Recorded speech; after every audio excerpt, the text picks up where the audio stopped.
Once, when Yakuzan was reciting a sutra, a monk asked him, "You don't usually allow us to recite sutras. Why do you yourself recite a sutra?"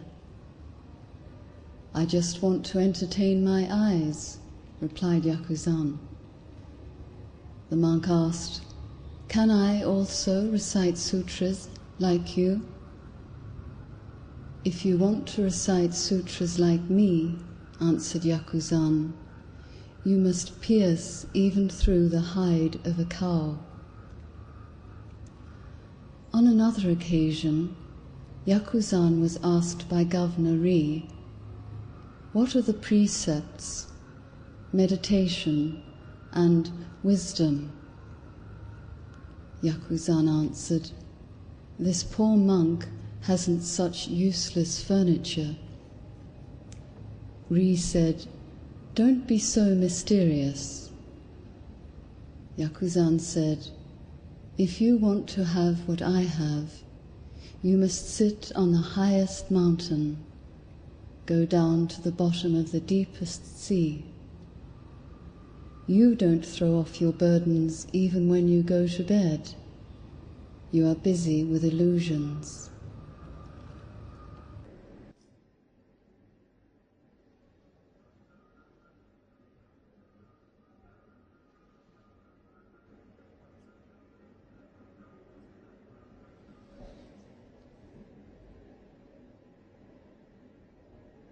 Friends,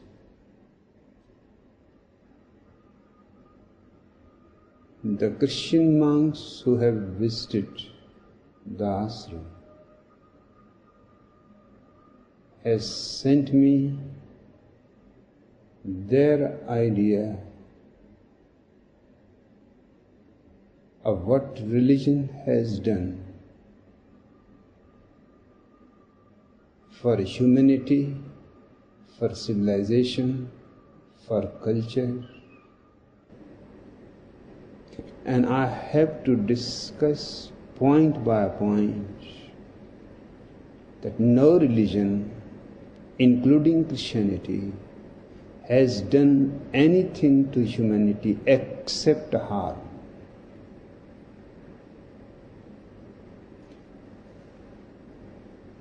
I would like to begin from the very beginning, because Christianity believes obedience is a fundamental virtue and disobedience is the original sin.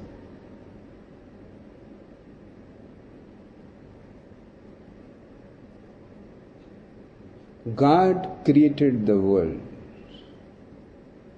and in every church you will hear that He created Adam and Eve after He has created everything else. That's a lie. He has created first Adam and Lilith.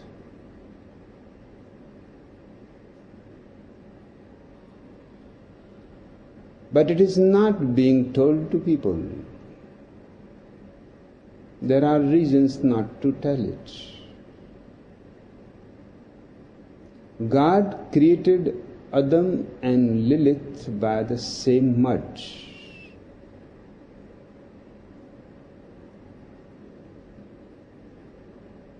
It is a myth, but it carries tremendous meaning.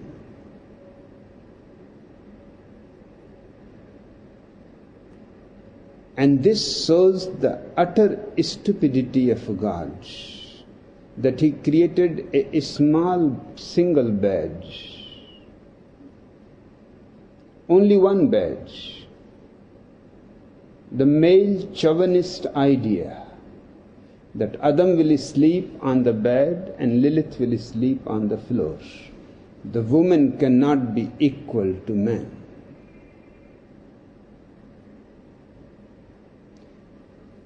From that very point, The whole Christianity has been against equality. Even if God is against, then equality, equal opportunity for all cannot be accepted. That's why Christianity is against communism, against anarchism.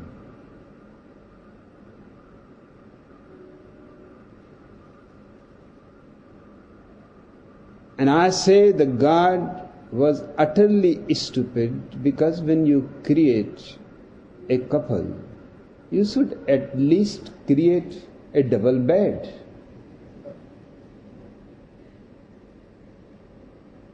The first night was the beginning of a struggle that continues even today.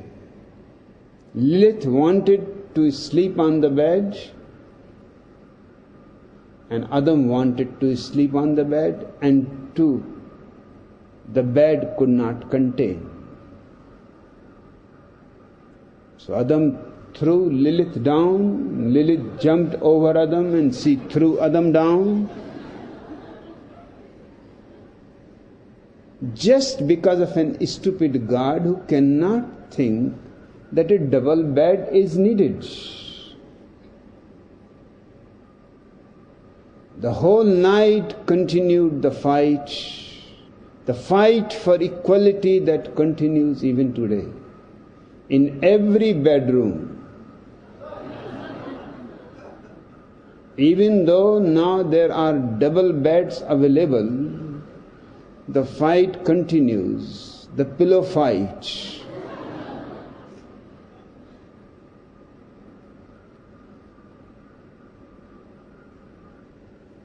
Next day, Adam asked God not the right question, that why don't you give us a bigger bed? Which have been so simple, logic. He asked God that I cannot tolerate this woman who wants to be equal to me. And God killed Lilith, his own daughter.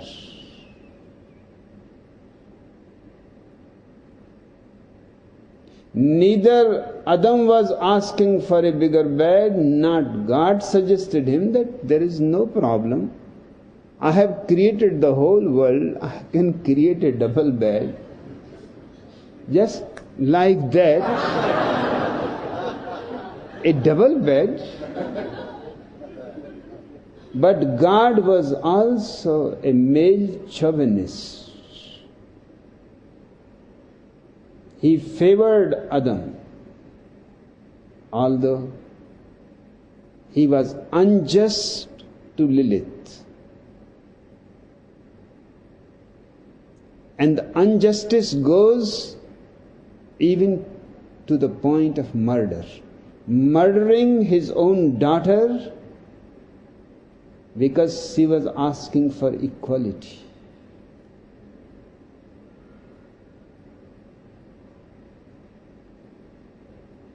To me, asking for equal opportunity is a fundamental religious principle. I don't say people are equal, I say people need equal opportunity to grow into their unequal uniquenesses. But a double badge, that proves absolutely that God was a Jew. And it is not an accident that he has chosen Jews as his own people. Rather than making a double badge, he had chosen to kill his own daughter. But it is not killing of only Lilith, he is killing the very idea of equality. And these Christian monks say, religion has done great service to humanity. And the Christians have followed, and all other religions have followed. China does not believe that a woman has a soul. It is just like furniture. If a husband kills his wife for thousands of years in China, the husband is not committing a crime. The wife was his possession. And you can destroy your chair, you can destroy anything that you possess. It is not a crime. And because the woman has no soul, nobody is murdered. Thailand believes there is no soul in the woman. And Christianity down the ages has been killing millions of women, burning alive, for the simple reason because they were far more ancient than Christianity itself. They were called witches, and Christianity turned the word into an ugly thing. The witch means a wise woman, not a woman who is having intercourse with the devil.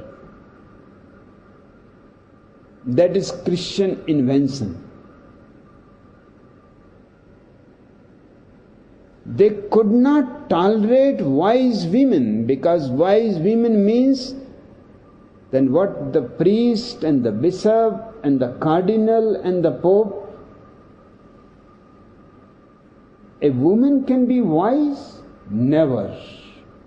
Only man can be wise. And because those women were certainly wiser than men, it was a long heritage. The only way to destroy them was to find an excuse. Anybody could report. Pope has created a special court, a grand jury. Anybody, XYZ, could simply inform to the court anonymously that I suspect a certain woman in my neighborhood is a witch. That was enough. The woman will be caught, tortured for days on, beaten, sexually abused, till she accepted that yes, she is having intercourse with the devil. Naturally, you cannot suffer infinitely.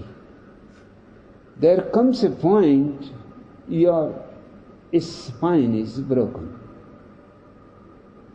And what is the point? These people will go on beating you, will go on torturing you, will go on not giving you food, not giving you water. So what is the point? It is better to accept what they want. Death was better than to be in the presence of the Pope. They choose death knowingly that once you accept in the court that you are having a love affair with the devil, it is a very summary trial. The woman confesses, the judge immediately orders that this woman should be burnt alive in the marketplace so everybody can see, and everybody can find out if there are other witches in the village, in the town, in the city.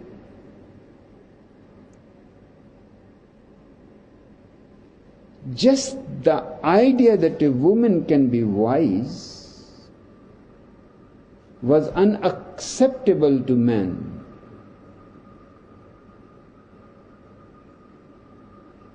And the root goes to God Himself. God killed Lilith, and this time He did not make Eve from the same earth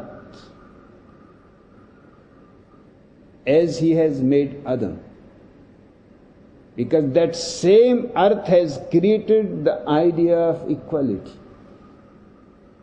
So this time He put Adam in coma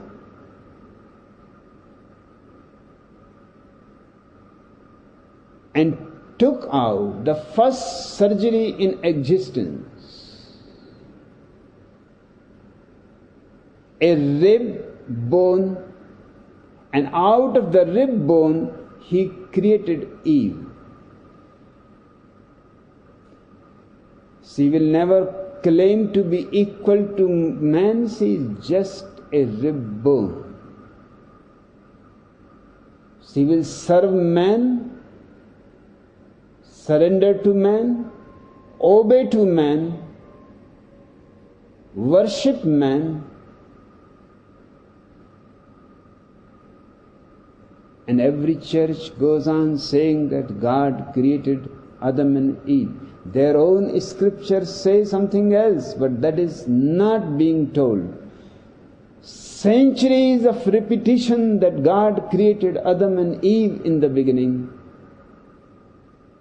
has made the lie to appear at least as if it is a truth.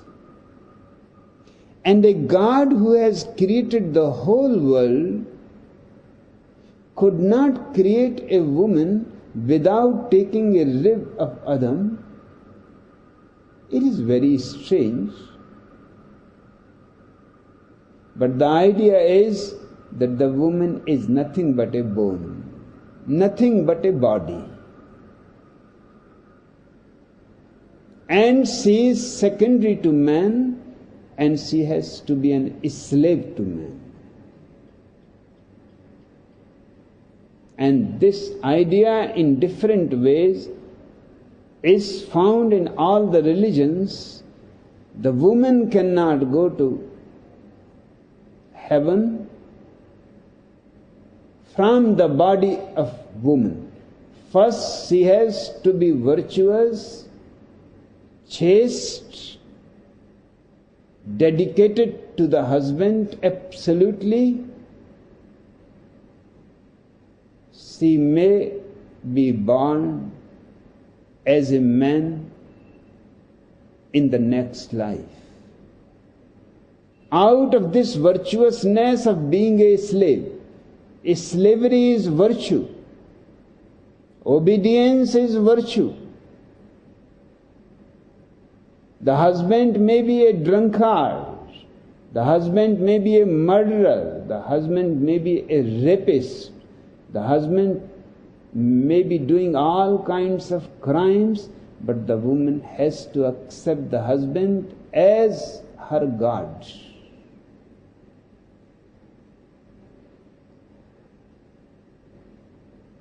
This you call civilization?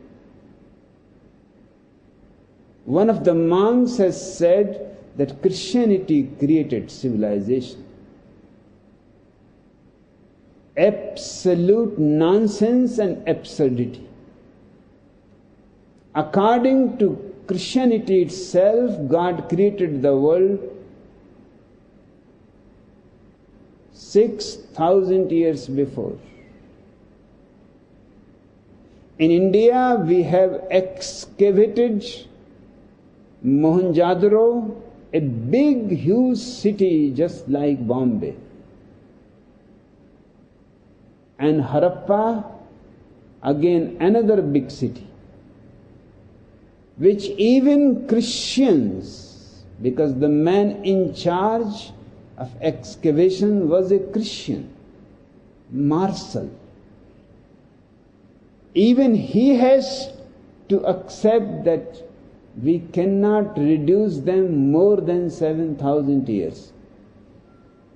That will be absolute nonsense. It does not fit with my conscience.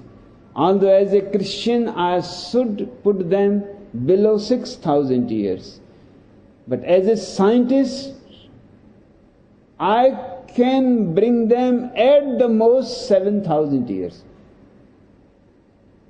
And those cities, I have to tell you, have as big roads as New York or San Francisco. That shows that those cities must have great vehicles with speed. Otherwise, those roads are not needed. Just for people to walk on them or bullock carts, those big roads are not needed. Even today, our biggest cities don't have that big roads. And on both the sides, pavements for people to walk. It is an indication that they must have been having some kind of vehicles run by engines, some kind of petroleum, gas.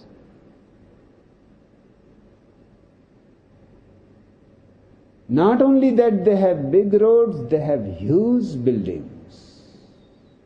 Only ruins are there, but the ruins show great stories. Such huge bedrooms. They had public swimming pools. They had a water system, a very strange water system, to connect every house with pipelines.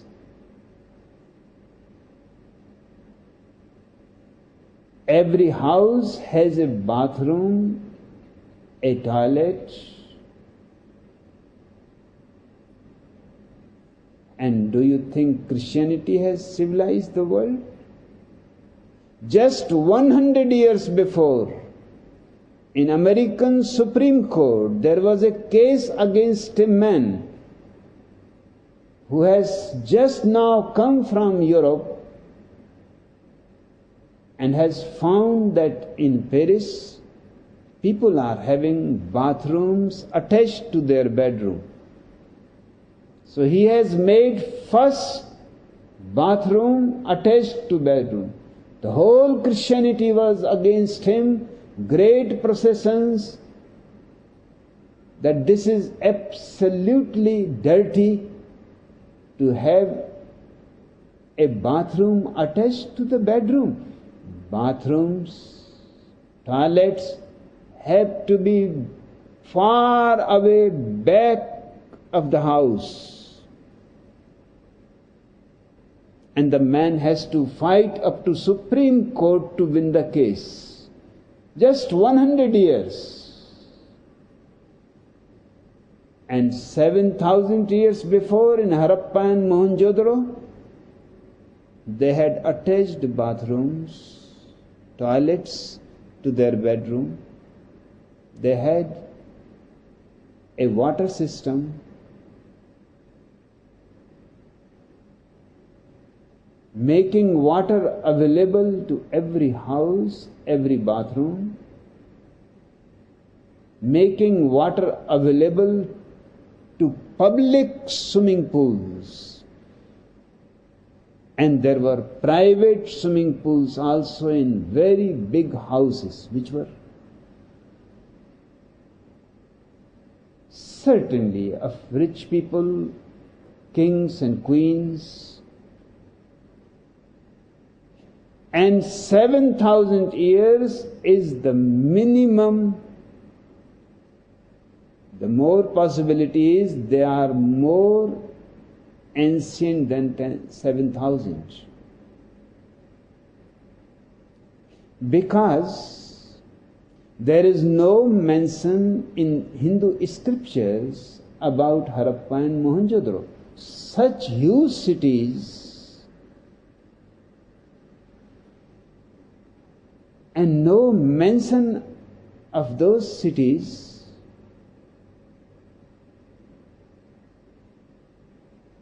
And Rigveda, the most ancient book, is with a valid evidence 90,000 years old. Even Rigveda does not mention those cities. Perhaps those cities are more ancient than Rigveda. Perhaps they disappeared in a catastrophe, natural or man-made, before Aryans came to India. Those cities did not belong to Aryans, because not a single statue of Hindu gods has been found there. Yes, one statue has been found which proves that Jainism must have been prevalent in those cities. One statue only has been found of a naked Mahavira.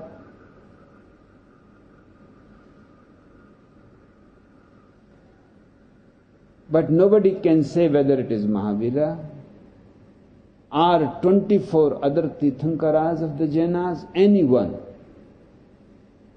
That statue proves that before Aryans came to India, there was flourishing a great civilization,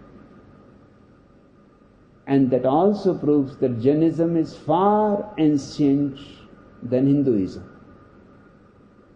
Because no Hindu temple has been found, no Hindu statue of Shiva or Vishnu or Brahma, nothing of it.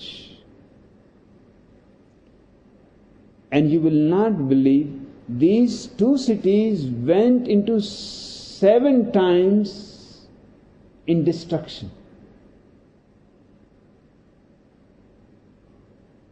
It is now just a guesswork what happened to these cities. Because first, when they excavated, they thought, this is all. A great city. But Marshall was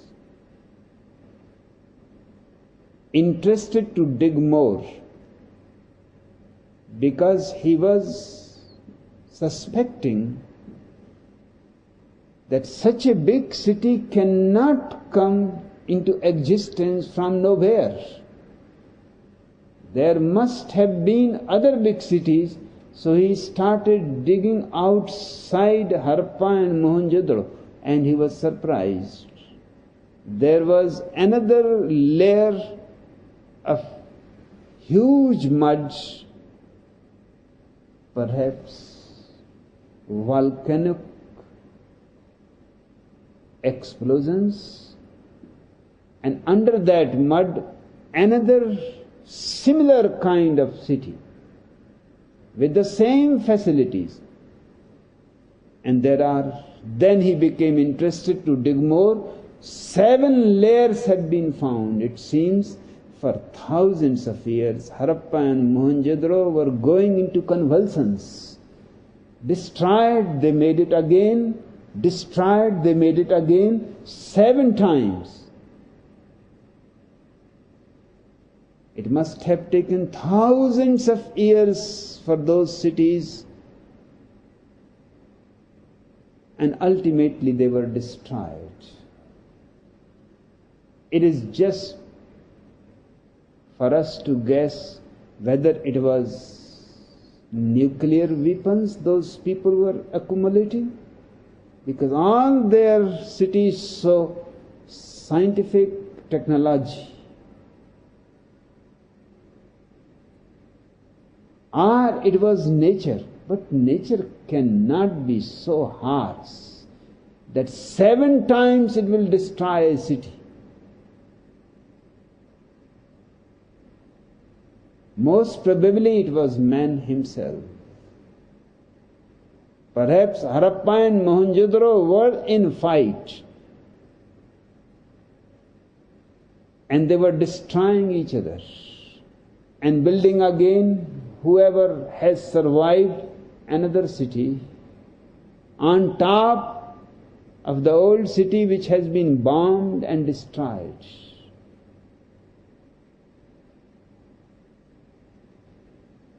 Now Christians have to answer, were Harappa and Mohenjo-daro created before God created the world?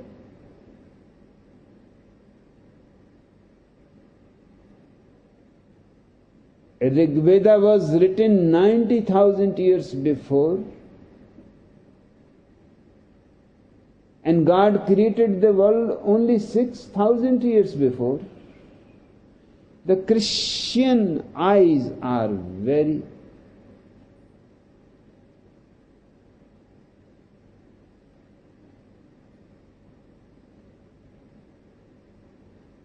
blind.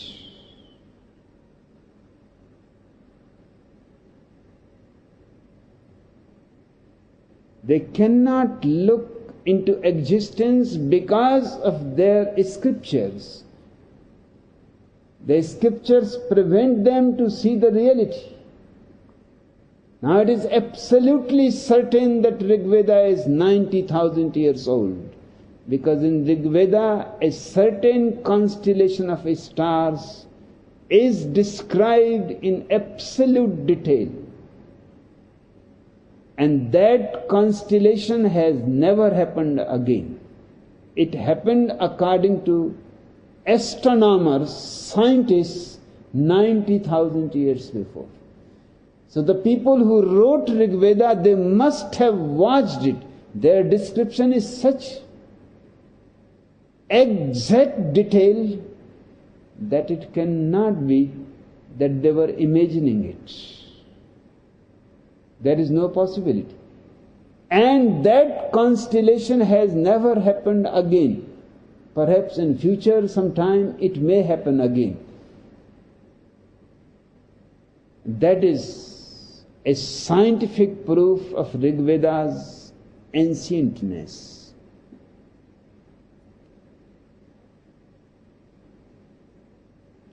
Those monks have written to me that we cultured the world. While Rig Veda was written, where you have been and where was your God? When Harappa and Mohenjo-daro were destroyed and built again and again 7 times, where was your God and where were Christians? While Upanishads were written, Europe was barbarous.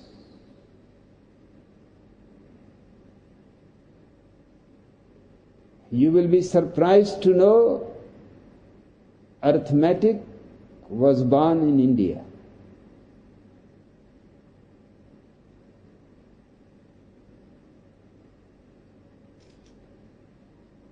Gunpowder, machine guns were created by the Chinese before the birth of Christ.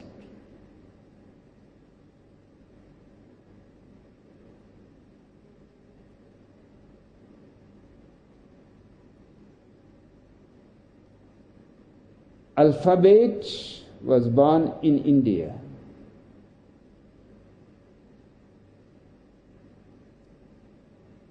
Astronomy was born in India.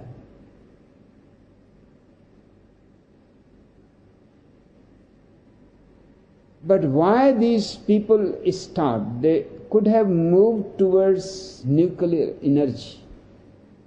The reason why China did not move knowing absolute secrets but did not create machine guns, although in their scriptures absolute details are given. They were stopped by their sages that these things will lead to more destructive weapons. One thing leads to another. You just stop, keep the records, but don't produce such dangerous weapons. Why arithmetic did not reach to the point of Albert Einstein in India? It was stopped for the simple reason that our genius should not be wasted into objective things. Our genius and our life is too small. It is enough to create comfortable life outside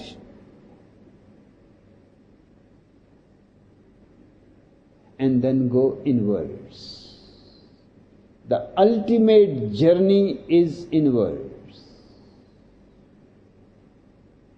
The same was true in China. These are the most ancient civilized countries.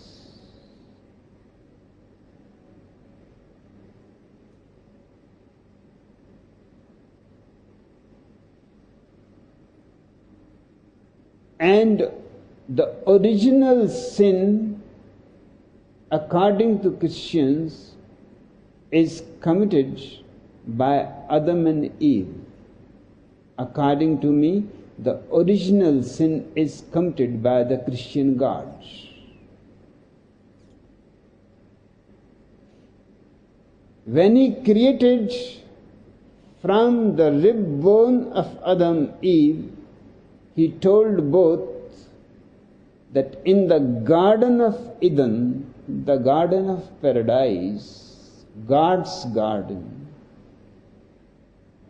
it was huge.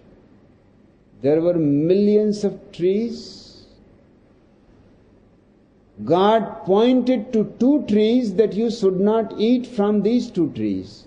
One tree was of knowledge, another tree was of life eternal. What kind of father is this, who prevents his own children from being wise, intelligent, and prevents them from being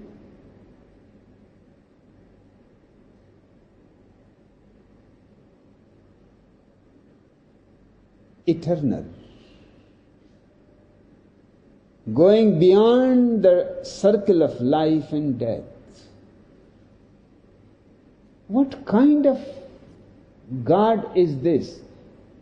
Even the Christian God is not civilized. He does not deserve to be called a father. No father will deprive his children. Every father, the poorest father, is trying his children to become educated, to become more intelligent, to become more wise.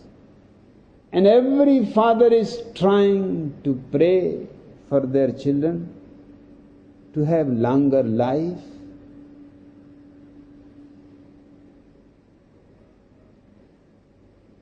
God, as far as Christianity is concerned, is absolutely barbarous. And devil was right, not God. When devil persuaded Eve and told her the reason why God has prohibited you These are the most precious trees. If you eat the fruit of knowledge, and if you eat the fruit of eternal life, you will become exactly equal to God's. That is his fear. Because what more he has? And he is afraid and jealous of you, and he does not want you to become gods in your own right.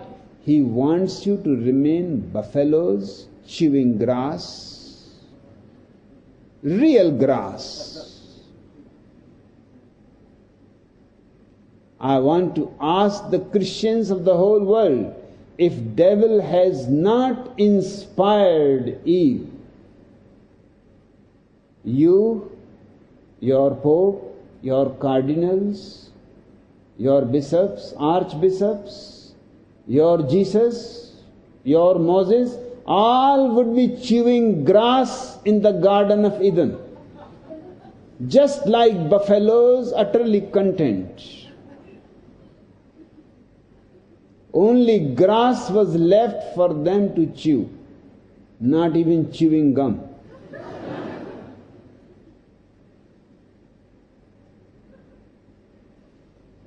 And it is a strange fact, the mythology has some truth in it, a shadow of truth.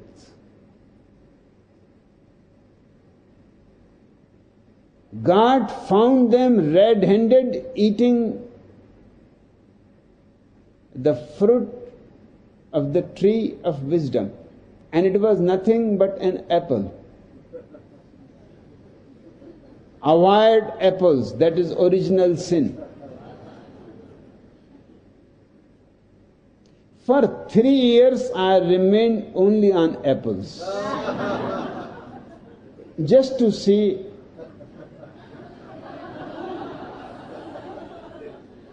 because they had eaten only one apple. Half was eaten by Eve and half was eaten by Adam. So I said, let us. For 3 years, my family was mad at me that what you are doing. But I said, I have to complete 3 years at least to see how I become a sinner.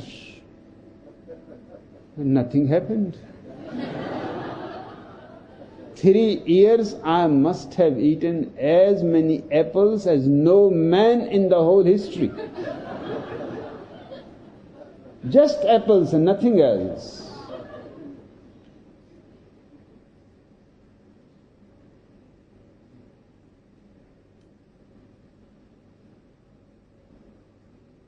This is called the original sin, that they did not obey God.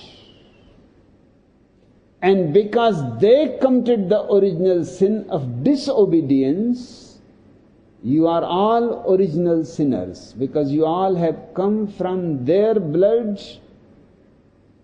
They were the original founders of humanity. God caught them red-handed and did not let them remain in the garden, because soon they will eat the other tree's fruit, eternal life. He just threw them out of the Garden of Eden and closed the door.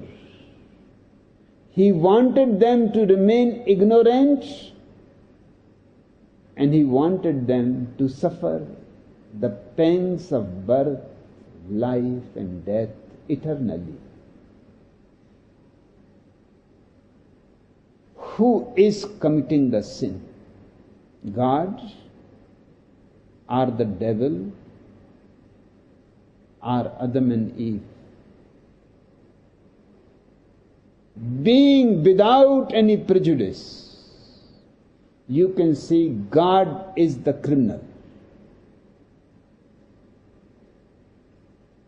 And God does not know even ABC of psychology. If he had not prevented them from these two trees, he had pointed the trees. The garden was so huge, we may not have discovered even up to now. Which are the trees? We have no idea. He gave a provocation. Just tell a child that don't look inside the room.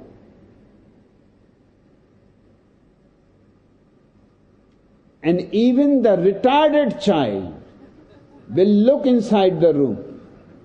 Nothing to say about the intelligent one. He will find ways to look in the room. What is the matter? Why not look in the room?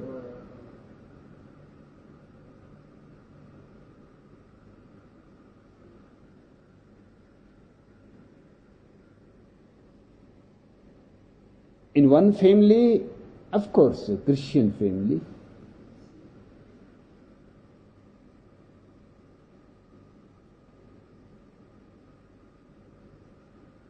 a boy was coming of age and needed some sex education, and the mother felt embarrassed how to say it to him. So she said, "You go to your father and ask him about birds and bees."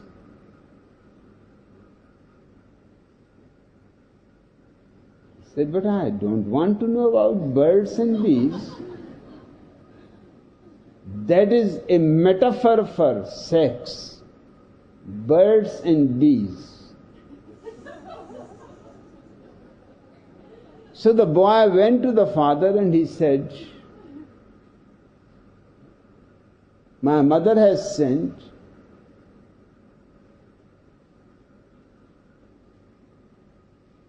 and she wants me to ask, although I am not interested at all what the birds are doing and bees are doing. But just because of her, I am asking you." The father was also embarrassed. It is such a strange situation created by religions that we cannot talk natural things. The father said, "Why you are not interested in birds and bees?" He said, "I know exactly what they are doing, and I know exactly what you and mother are doing. The same, birds and bees." The father said, "You know what we are doing? How you came to know?" He said, "From the keyhole I see everything. What goes on inside the bedroom. First I used to think that my father seems to be very barbarous, holding my mother under himself, huffing, puffing. What is going? Is he going to murder my mother?" Then later on I asked elder boys in the school, they laughed. He said, "He is not murdering your mother. He is loving your mother." So I know everything. You don't have to waste your time teaching me about birds and bees. Every intelligent child looks through the keyhole what is going on. For the simple reason because he is prevented.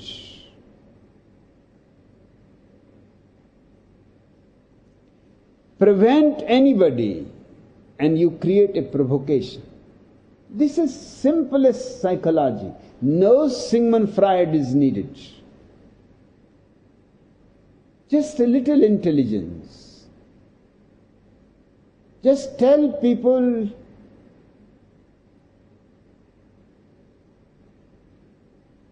not to do a certain thing and they will become interested. There must be something why they are prevented. And they will try. They would not have tried perhaps if you have not prevented them. So God is not only an idiot, He does not know even a small portion of psychology, and He is a male chauvinist. He killed His own daughter, He is a murderer. And He threw out Adam and Eve from the garden out of fear that they may eat the fruits of life eternal.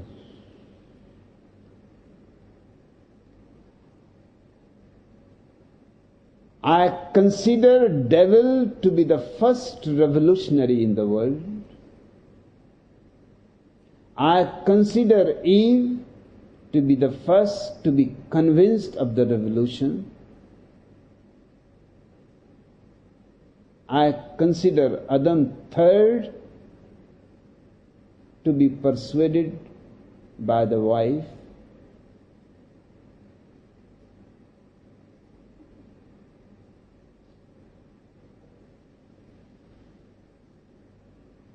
Obedience has been the fundamental virtue. Why? To perpetuate the past, to keep the status quo of the society as it is, no change, to keep millions of people in spiritual slavery, that is obedience, get exploited, but don't disobey. Behave like a sheep, not like a lion. That has been the teaching of Christianity and other religions. Jesus insults humanity so much that I had to burn the whole Bible. When I was very young, I burnt it.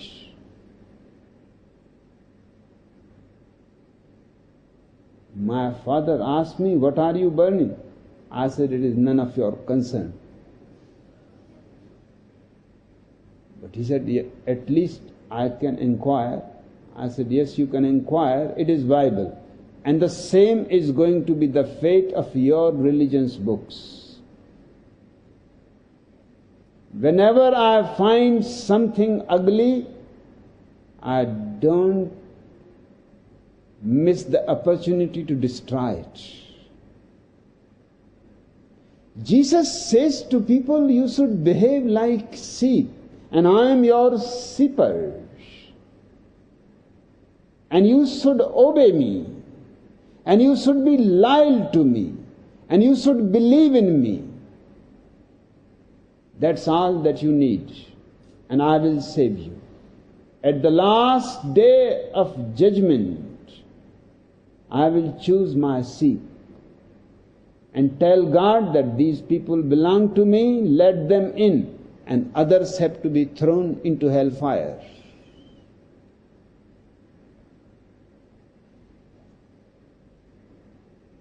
What is the value of obedience?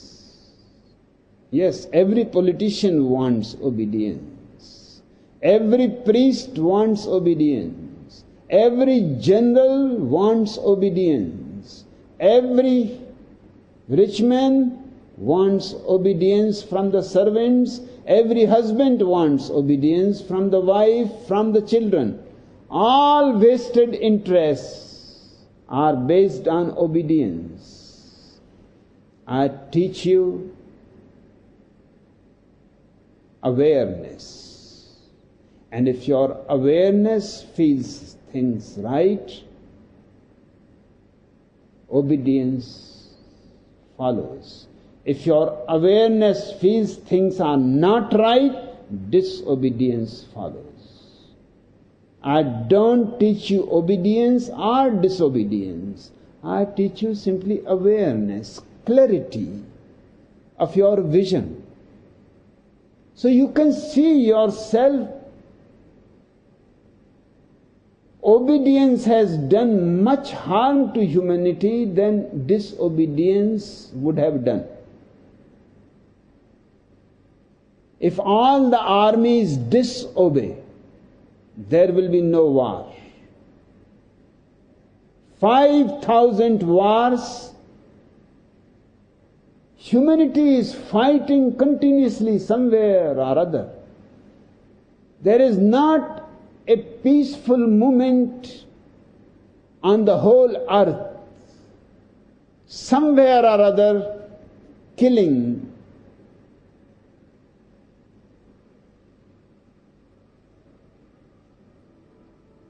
goes on, continues, as if this is our whole purpose of being here.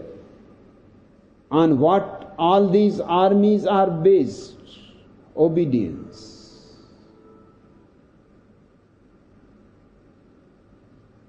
One of my friends was a colonel in the army. His wife was my student in the university. She introduced me to the colonel. And after Jabalpur, where I was a teacher, they were transferred to Pune. So I used to come here and always used to have at least one meal in their house. The colonel was very much influenced by me, and he had a big regiment in Jabalpur. So he invited me one day. His wife said, "Do you understand what you are doing?"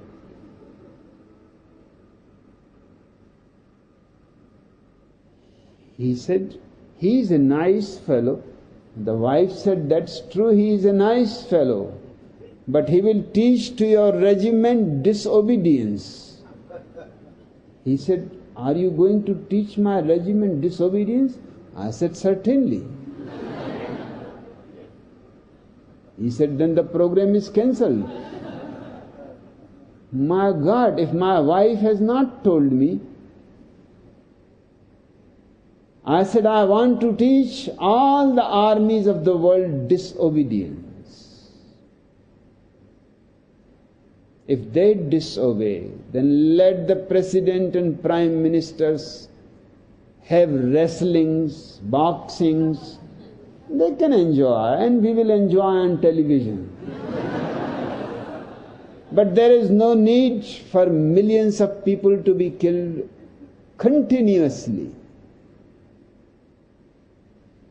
Big wars, you know the first Great World War, you know the second Great World War, and you are waiting for the third.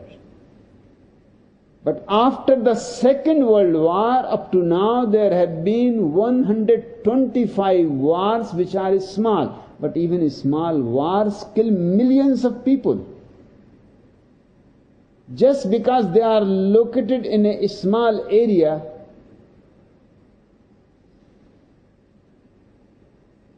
you don't call them world wars, nobody cares about them.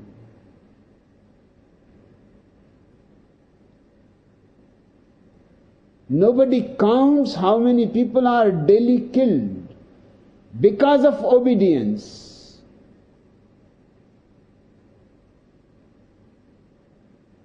Obedience teaches you blindness. Obedience teaches you unintelligence. Obedience teaches you that you don't have any responsibility on your own. Just follow the order.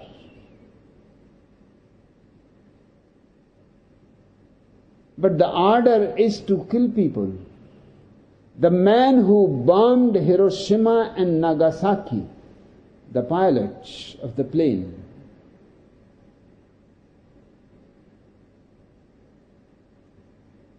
killed within 10 minutes more than 200,000 people.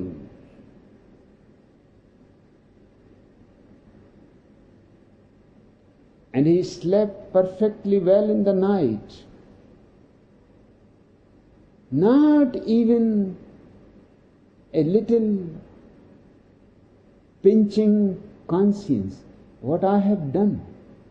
No. The army is prepared just to follow. You are not responsible for what action is going to take place and what are going to be the consequences. By the morning he was asked by the journalists, "How do you feel?" He said, "There is no question. I am feeling perfectly good that I have followed the order." Truman, the President of America, who has ordered that Nagasaki and Hiroshima should be destroyed without any reason or rhyme, because Germany has surrendered and Japan was to going, papers were being ready, just signatures were needed of the Emperor of Japan. Within 2 or 3 days, or at the most 7 days, agreements will have been complete and Japan would have surrendered. Seeing that Japan is going to surrender, Truman was very quick before he surrenders, because then you will not be able to test your atom bombs. He ordered. Even his military experts said to him that this is absolute wastage. It is unnecessary murder, and not of one man, more than 200,000 people.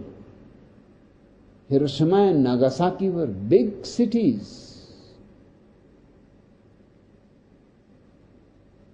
But he did not listen to his military experts. He said, "You don't know politics. You keep quiet. Order is order. You send the order that immediately, tonight, the bombs have to be dropped before the agreement is signed." And when the order comes from the President, the Commander-in-Chief immediately gives the order to lower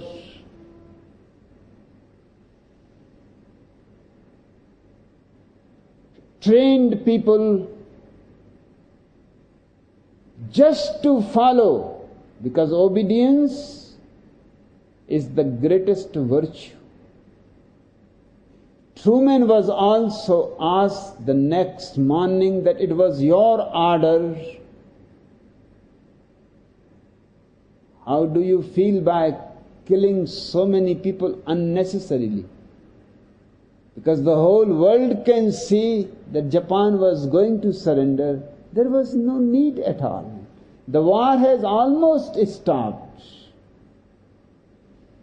The commanders from both the sides were having dialogues and making arrangements how to surrender.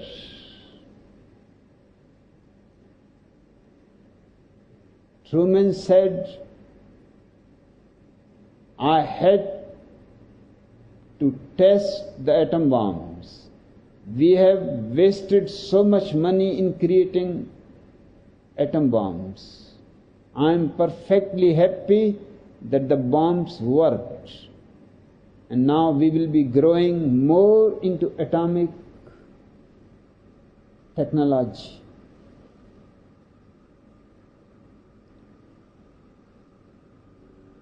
And Truman was blessed by the Pope, and Churchill was blessed by the Pope, and Eisenhower was blessed by the Pope, and MacArthur was blessed by the Pope, and these were the killers. But on the other side, you will be surprised. The God is one. The Archbishop of Germany blessed Adolf Hitler in the name of the same God.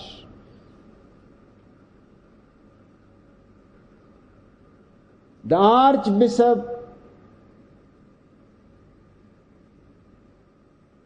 in Japan blessed the Emperor in the name of the same God.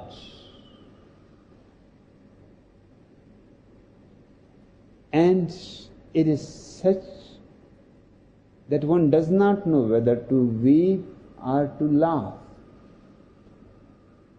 Mussolini was a partner with Adolf Hitler and Emperor Hirohito of Japan. And the Pope's Vatican is a small thing, 8 square miles inside Italy. And Benito Mussolini was the Italy's dictator. And the Pope has to bless him. Before the war, the Pope blessed Benito Mussolini. His counterpart in Germany blessed Adolf Hitler. His counterpart in Japan blessed Emperor Hirohito for victory. And when they saw that these people after 5 years are drowning, Pope blessed Churchill, Truman, Eisenhower, MacArthur, the other parts. He blessed both. And he asked the God to help both. Great. There seems to be no logic at all. Obedience is not a virtue. In the name of obedience, more people have been killed, burnt alive. But I don't want you to react and become disobedient. I want you to grow beyond both dualities of obedience and disobedience. You should have a bird's eye view of the whole situation. And according to your awareness, consciousness, your meditation, you should respond. Whether it is obedience or disobedience does not matter.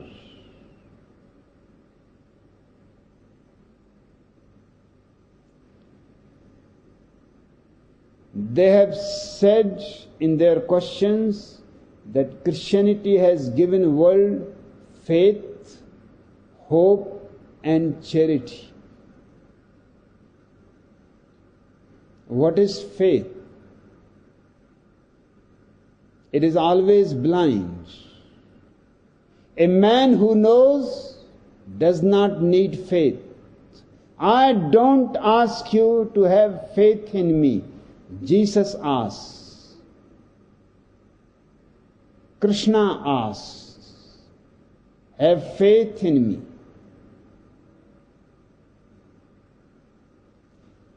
You are utterly ignorant.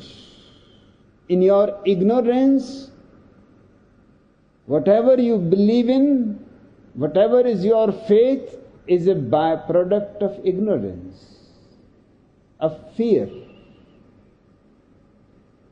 of society, of respectability. Faith is not a virtue. And it is not a great contribution to humanity's evolution. Faith is the greatest hindrance in people's search for truth. Before you go into search, you have already handed over a second-hand, dirty faith and you are told that just this much is enough, you don't have to search, Jesus has done it for you. Buddha has done it for you. But Buddha has been drinking water, my thirst does not get quenched. And Jesus has been drinking wine, I don't get drunk. How Jesus can help you by just having faith in Him?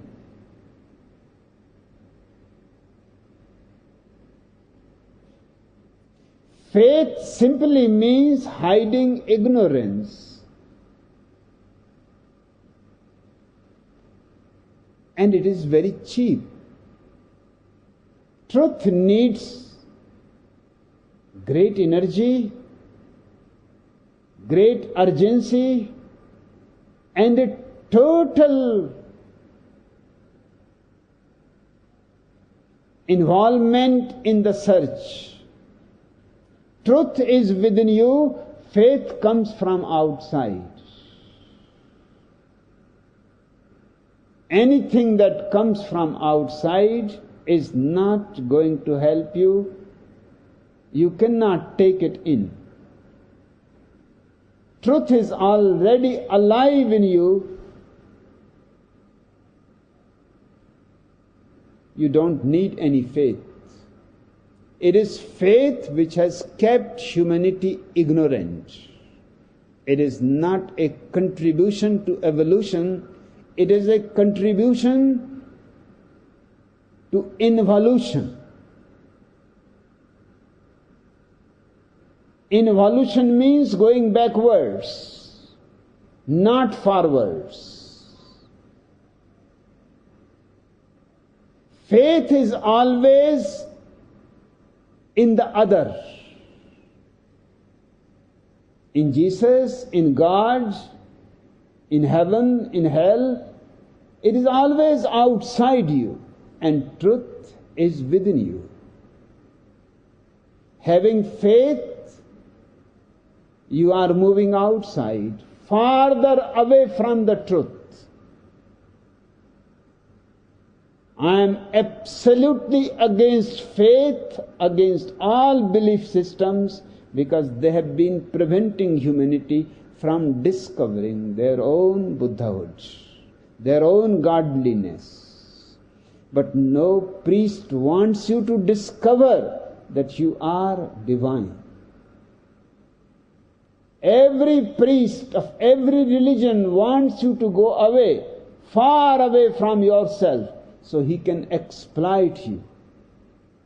The moment you know you are yourself part of this existence, not only part but the whole of this existence, that you are in your own right a Buddha, no priest can exploit you. The faith is needed for exploitation. Religions teach faith because they cannot help you to find the truth. They themselves don't know where truth is.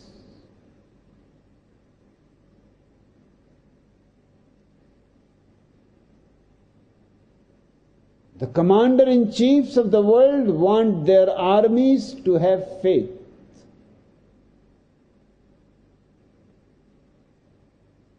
Faith in whom?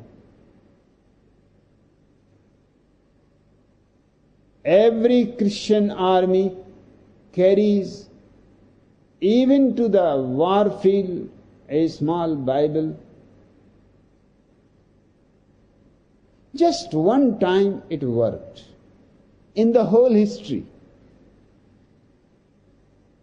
And that was just a coincidence. But it has been quoted again and again by Christian missionaries around the world. One soldier was keeping his small Bible in his pocket in the First World War, and a bullet hit the Bible and saved his heart. They said, this is God's miracle. but only it happened to one man. And all the soldiers are carrying since that time a small Bible in their pocket. It does not work. Even an ordinary person can understand exceptions are not rules. The exception is an accident. It was just by chance. If he was carrying a Playboy magazine, it would have done the same work. And I doubt whether his Bible was not having inside a Playboy magazine. All soldiers are interested more in Playboy than in Bible, because they are deprived of women. And that too has a reason why they are deprived of women. As sexual energy accumulates, one becomes irritated. If your sexual energy is satisfied, you don't feel like fighting. But when your sexual energy is repressed, you are ready to destroy anything. You are in anger, in rage. You are blind. You don't know why you are killing the other person. The other person also has a wife, a child, a mother, an old father to look after. And he has not done anything bad to you. You don't even have been introduced. And you are killing a person just because your commander has orders. Better to kill the commander. At least millions of people will be saved by killing one man. Just kill all the commander-in-chiefs of the world. Maybe 100, 200, does not matter. In a world where Adolf Hitler kills 30 million people in war, and he does not go to the war. It is the commander-in-chiefs. They don't go to the war.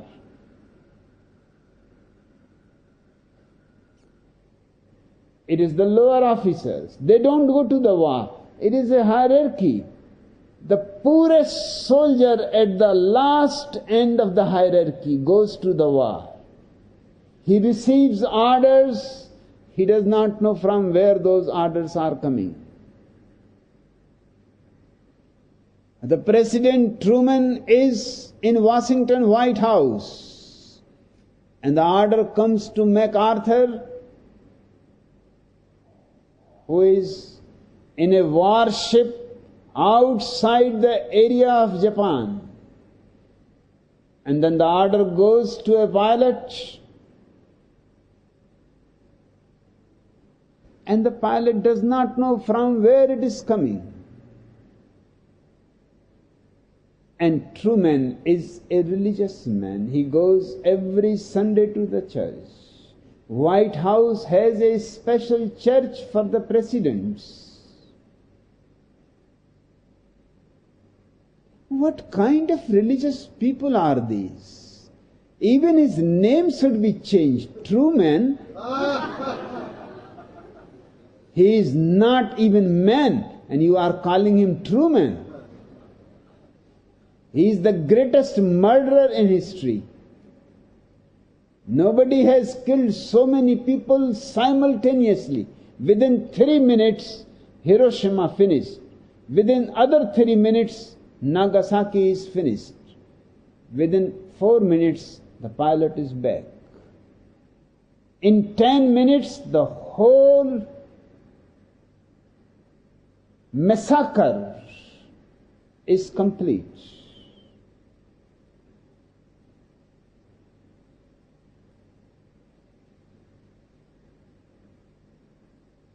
I say absolutely no faith is needed.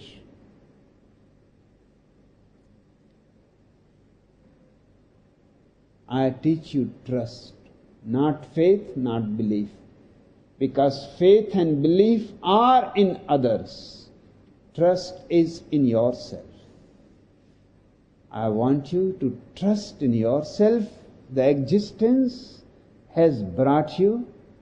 You are still connected with the existence, otherwise you will die. Have faith in you and search your roots with deep trust. But it is not in somebody else, not in some scripture, not in some shepherd, not in some Messiah, not in some prophet. No, absolutely no. This faith has been the greatest obstacle for seekers and searchers of truth.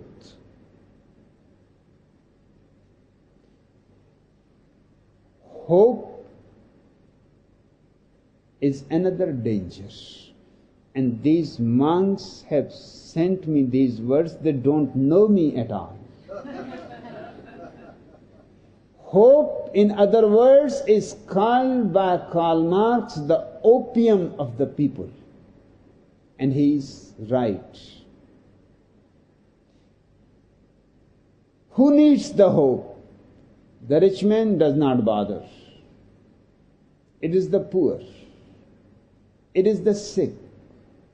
It is the dying. It is the starving, the beggars who need hope. Hope in a future life where they will be rewarded immensely. For what? For being poor and beggars. For producing dozens of children. And creating more poverty in the world.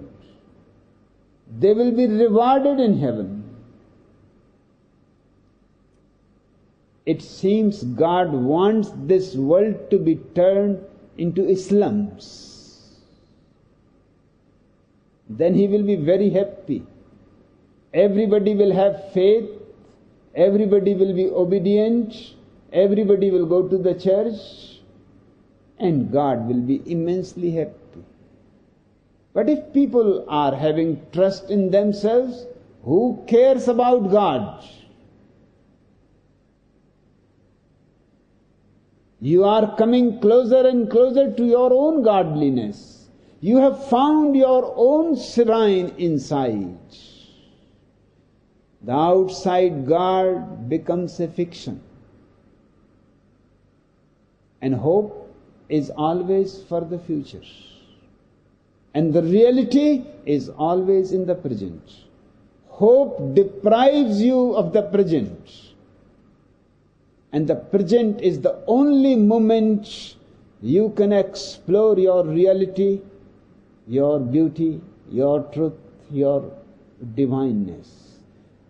Hope is a very cunning strategy. Once I was going to the university, a beautiful young woman waved me to stop my car. I thought perhaps she wants a ride.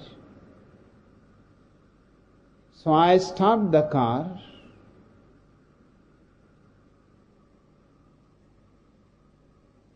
I opened the window and asked her, "What is the matter? What do you want?" She said, "I don't want anything. I simply want to give you this pamphlet. Just read it. And it has the phone number. If you want more of this kind of literature, I will send you, or I will come myself to deliver it." So as I was moving, I started looking, because just on the pamphlet there was a beautiful bungalow made of pure Italian marble. And by the side and behind the bungalow, a huge mountain capped with snow. And from the mountain, a great waterfall coming by the side of the bungalow and becoming a river just in front of the bungalow lawn. The gate opens on a bridge because the waterfall has become a river, and around the river huge trees, lush green, and in the bungalow's garden so many roses, such a beautiful lawn, such a beautiful fountain. I said, I have never seen this house here or anywhere in India. So I turned the page. There it was written, if you believe in the only begotten Son of God, Jesus Christ, you will have such bungalows available for you in paradise.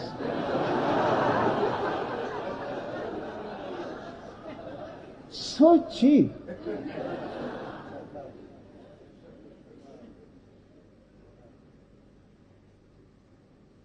This is all business. This is giving people hope. Now a man who has no house and lives on a street will treasure this pamphlet in case he reaches paradise, and perhaps he will reach, because Jesus says, blessed are the poor, they shall inherit the kingdom of God. And who can be more poor than me? So keep it, because paradise will be vast. So many millions of saints of the past,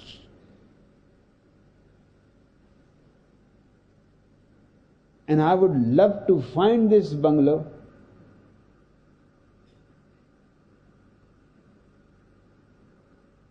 What is hope? To whom you give the hope? To the hopeless one, who has lost all hope, seeing the life and the competition and continuous struggle for surviving, who has become hopeless. Karl Marx says again, religion is the hope of the hopeless. It gives a certain consolation that if not in this life, and this life is not much, most of it is already gone, maybe few years more, just a little patience and prayer and faith, and you will receive such beautiful bungalows without any cost. Only faith is needed.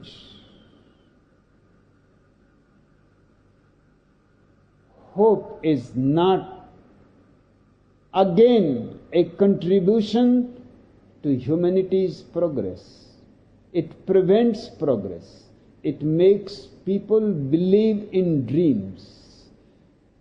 They don't start creating reality, transforming reality, changing the social structure, changing all institutions which create only misery and nothing else. Hope prevents them. Why bother? Revolution may come, but you will be gone.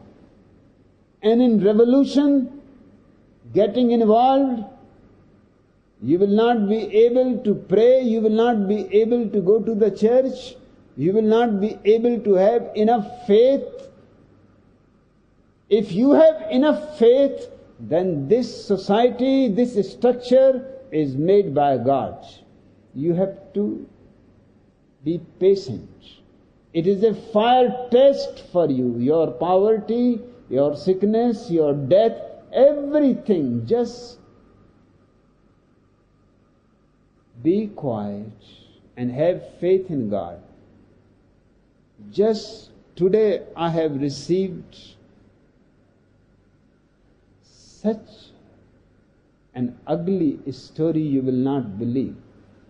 In Pennsylvania, USA, a former Seventh-day Adventist priest who had been out of work for months chose to starve himself and his family to death rather than spend money which he had put aside for God. He had $4,000 with him, but he has put it aside for God. So rather than feeding his children, his wife, they were starving. How can he touch the money once he has committed it to God? That will be betrayal. That will be not being faithful. His only son died out of starvation. And then he was caught by the police that how the son has died. Now he is in jail. The police went into the house, a beautiful house, good furniture, everything perfect, only no food. The wife was almost dying, 3 weeks of starvation. The daughter was almost dying. The priest himself was on the verge of death. All those people of the house were taken into the hospital, and the priest was asked that you had money in the house because the police found those $4,000. He said, I would like to die, and I would like my wife and my children to die, but I cannot betray my faith.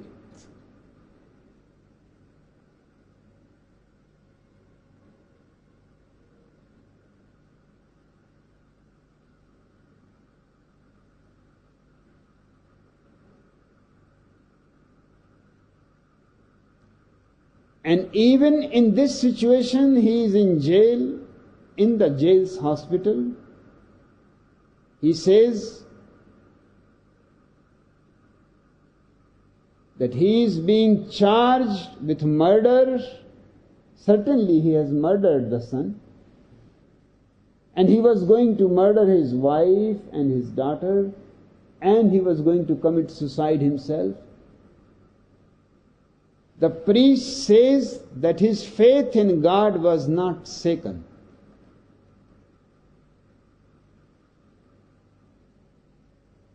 Faith is blind, utterly blind.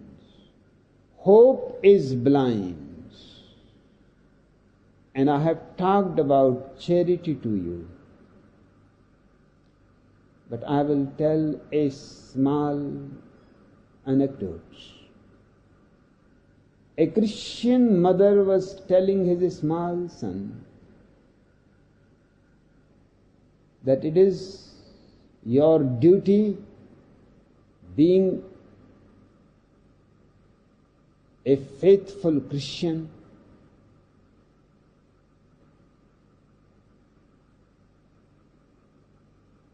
to share whatever you have with others. Charity is the foundation of our religion. The little boy said, that's perfectly good. I will give whatever I have to others. What they will do?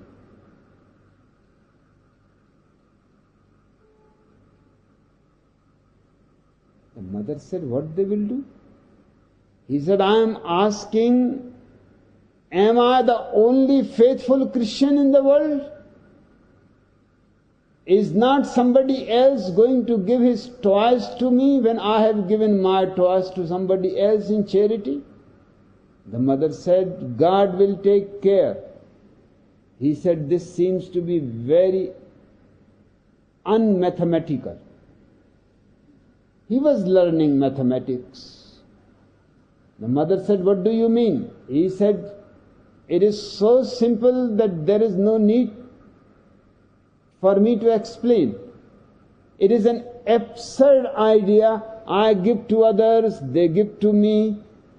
Somebody else gives to somebody else, he gives to somebody else. What is the point? I have my toys, they have their toys. I take care of myself, they take care of themselves. Why make a clumsy and messy affair of the whole thing? What is the point?" And that is what charity is. Absolutely meaningless. Give to the poor. But first you have to create poor. Otherwise, whom you will give? So first create poor, then give to the poor. Then God will be very happy with you.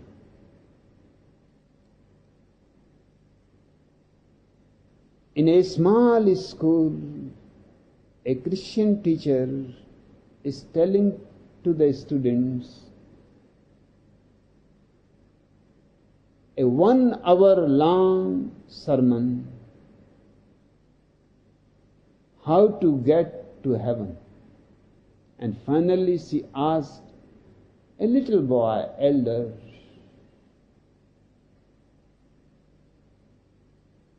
that you stand and tell me how to reach heaven. He said, first you have to commit sin.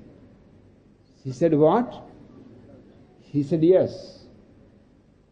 According to your sermon, I have concluded, first you commit sin, then God forgives you. Otherwise, whom He will forgive?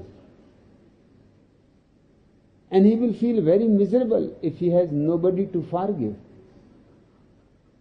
Make him happy. Commit as many sins you can. God is kind, God is love, God is compassion. So He will forgive.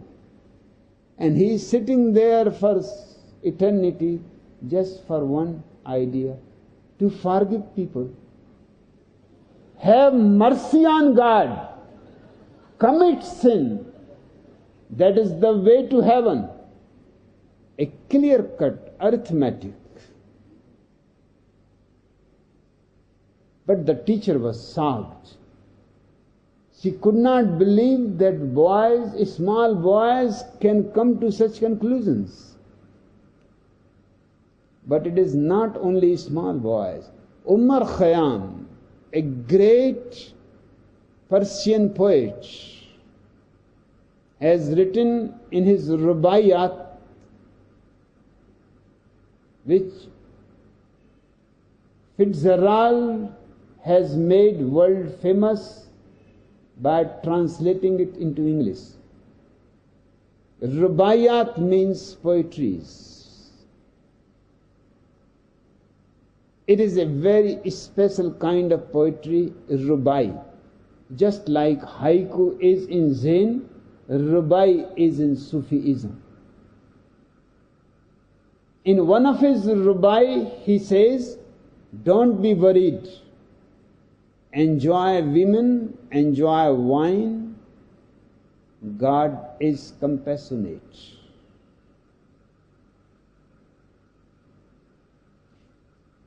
Don't you trust in God's compassion that you are trying not to commit sin?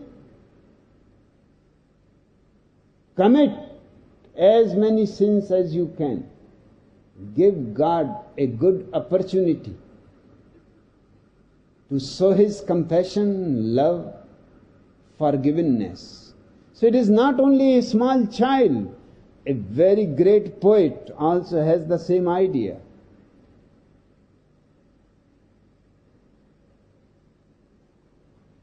All these ideas, original sin, faith, hope, charity,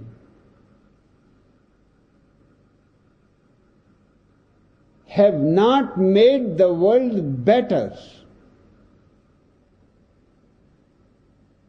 It has prevented the world from growing in consciousness,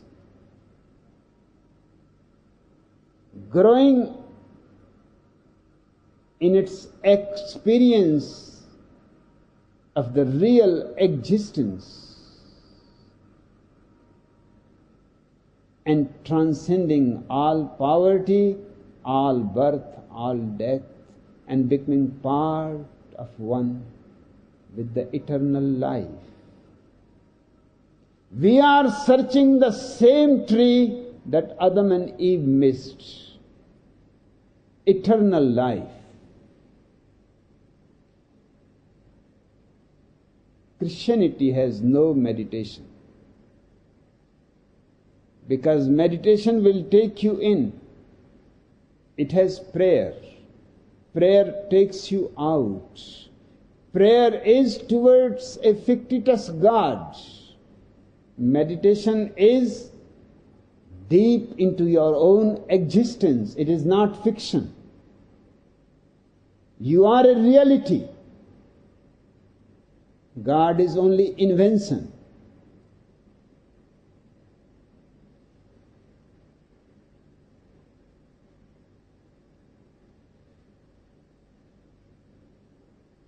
I will take one by one their other questions. They have come into the clutches of a lion.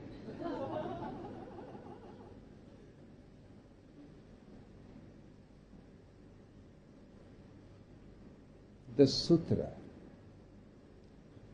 Once when Yakusan was reciting a sutra, a monk asked him, "You don't usually allow us to recite sutras. Why do you yourself recite a sutra?" The question seems to be relevant. Yakusan prevents monks from reciting sutras, and a monk found him, he is reciting himself a sutra. Naturally and obviously, it is contradictory to his own teachings. Yakusan said, "I just want to entertain my eyes. These beautiful sutras, I relish in their beauty, in their composition, in their music, in their truth.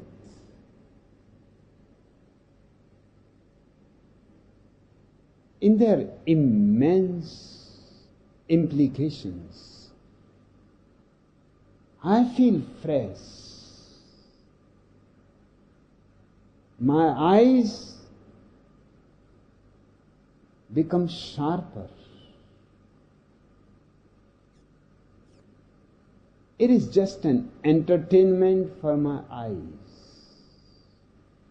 The monk asked, "Can I also recite sutras like you?"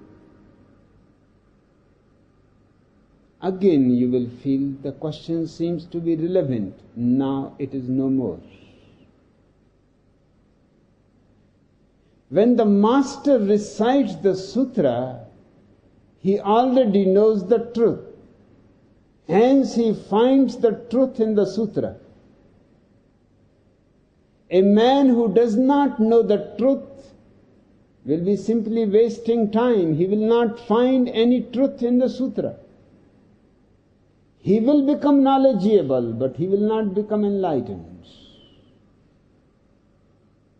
It is strange, but I also insist on the fact, don't read scriptures now, but when you have become a Buddha, enjoy the scriptures. There are many diamonds here and there, and many rubies and many emeralds, much treasure. But first you should find yourself. First you should find your clarity of vision.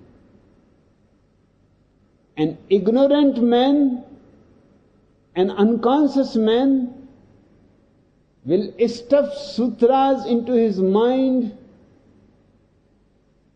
borrowed, meaningless.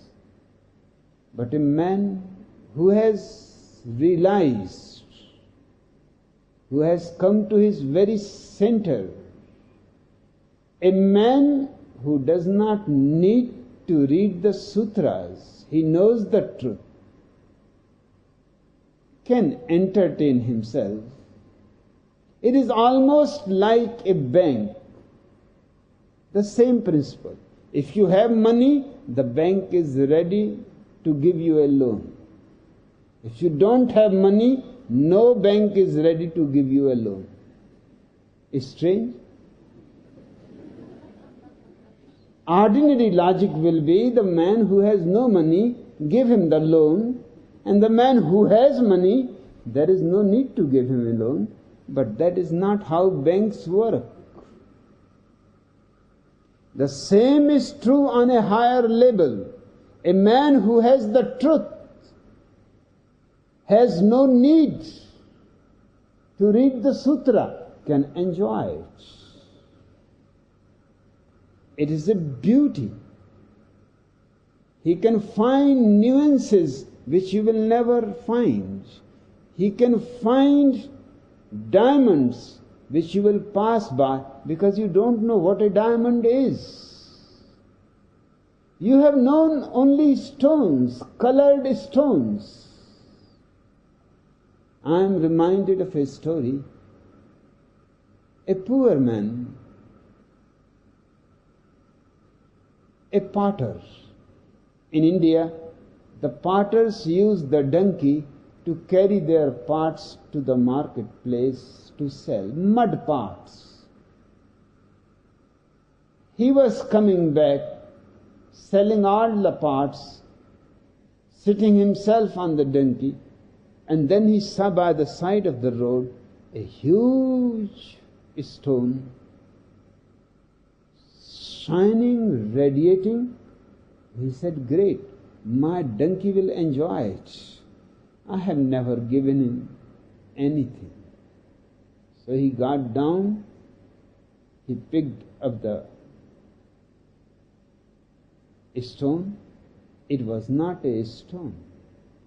It was unpolished diamonds. But he was very happy sitting on the donkey. He told the donkey that when we reach the home, I will make a hole in it and hang it around your neck. I have never given you anything. I am poor. You are poor. But this is a beautiful thing. Radiates. You will be the only only donkey in the whole world with such a beautiful stone hanging around you. Just then a jeweler passed by in his chariot. He stopped the chariot. He could not believe his eyes.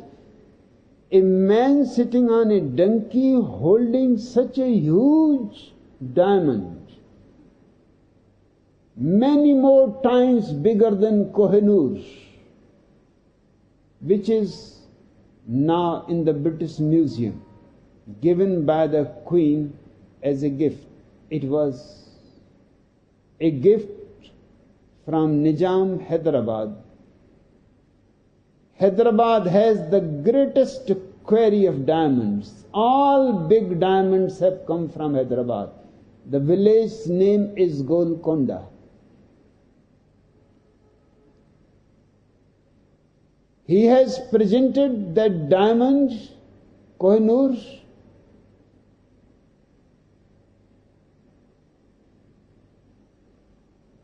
to Queen Victoria.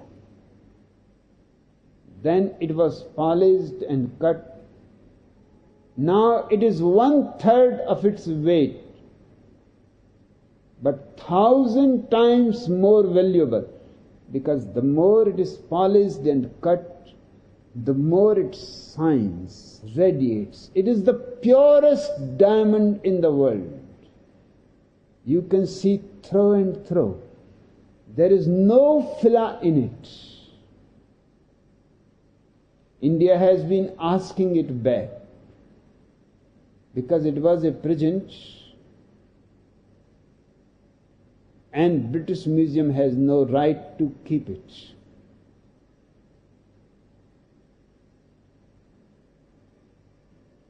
But that diamond the potter was holding in his hand was far more bigger than Kohinoor.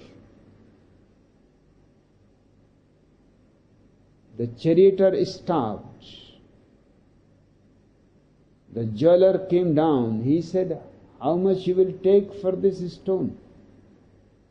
He did not say diamond. He knew perfectly well that this fellow does not understand that it is a diamond. The poor man said, 4 annas will do. I will purchase something for my poor donkey. 4 annas? The jeweler became greedy. He said, "I will give you 2 annas just for a stone." At that moment, a king has come for hunting. On his horse, he stopped his horse. He looked at the diamond. And because the king has come, and the jeweler has moved his chariot just slowly, thinking that that man will understand that who is going to give him 2 annas. If he does not come back, I will move again and raise the price to 3 annas, or if worse comes to worse, I will give him 4 annas. But when he came back, the king was there, and the king said, "How much that jeweler has offered for this diamond?" The potter said, "Diamond? I thought it is a stone, so I asked him 4 annas, and he offered me 2 annas." The king said, "Its cost is ₹1,000,000, 1,000,000 rupees at least. I will give you 1,000,000 rupees. At that time, the jeweler came running because he knew it is almost 10 million rupees. He said to the potter that, "I am the first customer and you have offered me 4 annas, I am ready to give." He said, "Now it is too late. I was an ignorant potter. I had no idea that it is a diamond, but you are a jeweler.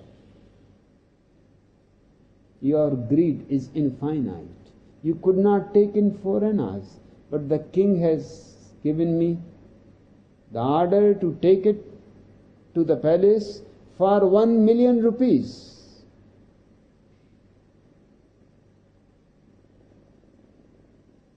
The question is recognition. A master like Yakusan can read the sutras because he can recognize what is true and what is not true. And he can enjoy the ancient Buddhas and their statements and their articulateness, how they express such mysterious phenomenon in simple words. But the monks asking, "Can I also recite sutras like you?" is absolutely wrong, because unless you are like the master, you cannot read the sutras like the master. From where you will get the eyes? From where you will get the consciousness to find the diamonds? Yakusan said, "If you want to recite sutras like me, you must pierce even through the hide of a cow First have that much clarity of eyes that your eyes become almost X-rays. They go through and through the hide of a cow. First get that eye, and then you can read the sutras, not before that.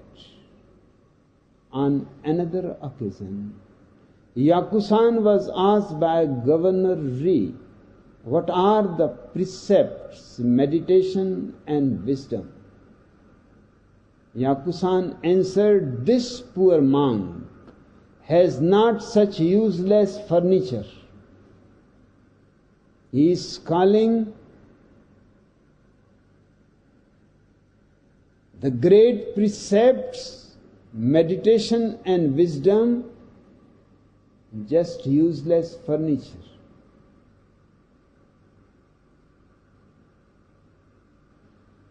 Ri said, don't be so mysterious. Yakusan said, if you want to have what I have, you must sit on the highest mountain, go down to the bottom of the deepest sea. You don't throw off your burdens even when you go to bed. You are busy with your illusions. This is not right time for you to ask about meditation and wisdom. That's why I have called it useless furniture. It will not be of any use. It will be just another weight on your head. You have already enough weight. So many illusions, so many desires, so many ambitions, so much greed. What you will do with meditation and wisdom? They will become an unnecessary load on your head. You cannot go even to your bed without all kinds of tensions, anxieties, anguish, angst. Wisdom and meditation are a totally different world. That's why I said, this poor monk has not such useless furniture. I cannot give you wisdom and meditation. If you want, then you will have to sit on the highest mountain. The highest mountain is your consciousness.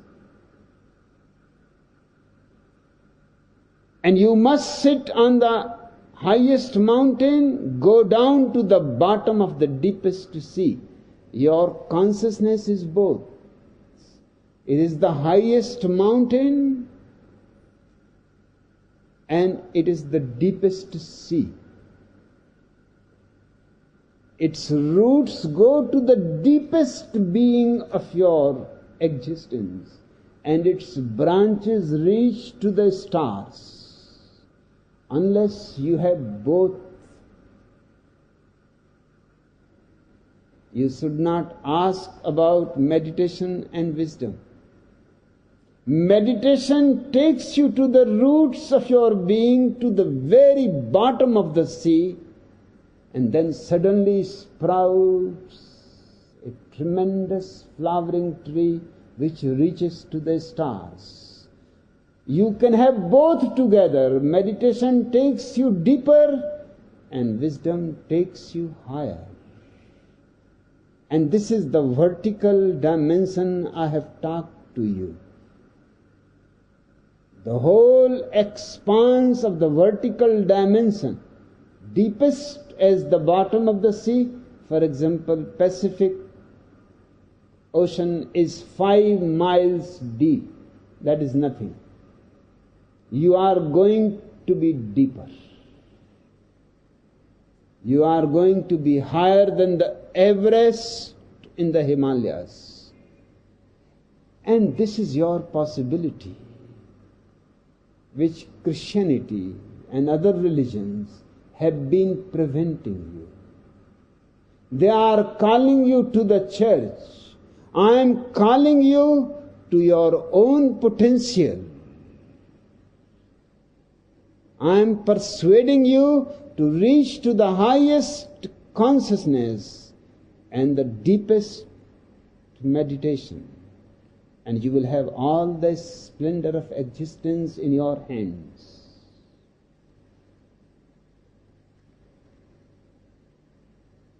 Santoka wrote a small, very small haiku.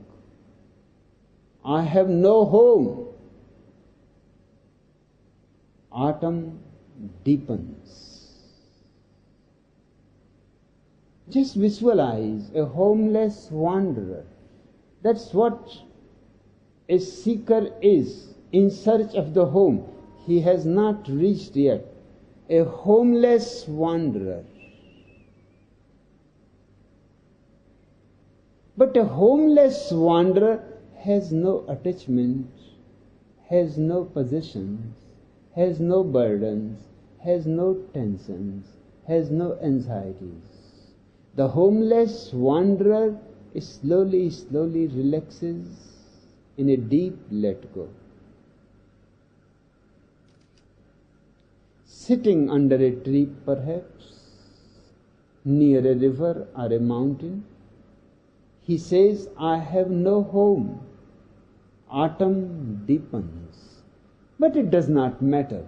The autumn is so beautiful, and it is deepening every moment.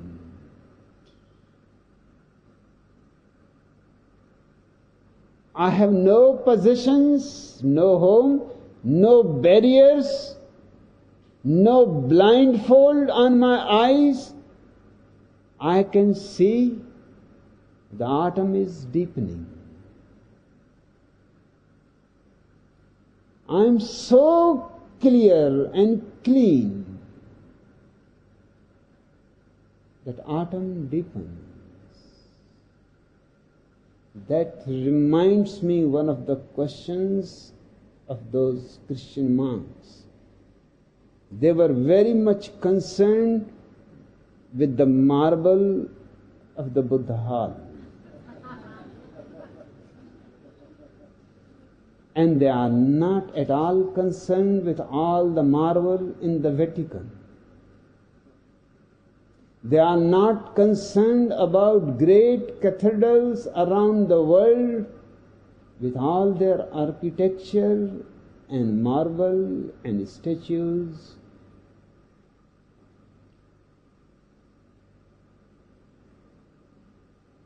They are concerned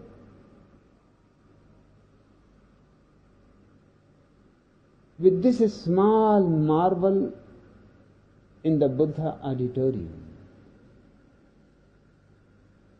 That's what I call blindness.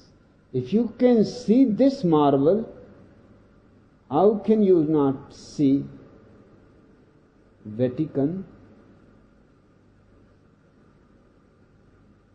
All the churches of Vatican, all the statues of Jesus are made of purest Italian marble. Great sculptures for centuries have been working in creating cathedrals, churches.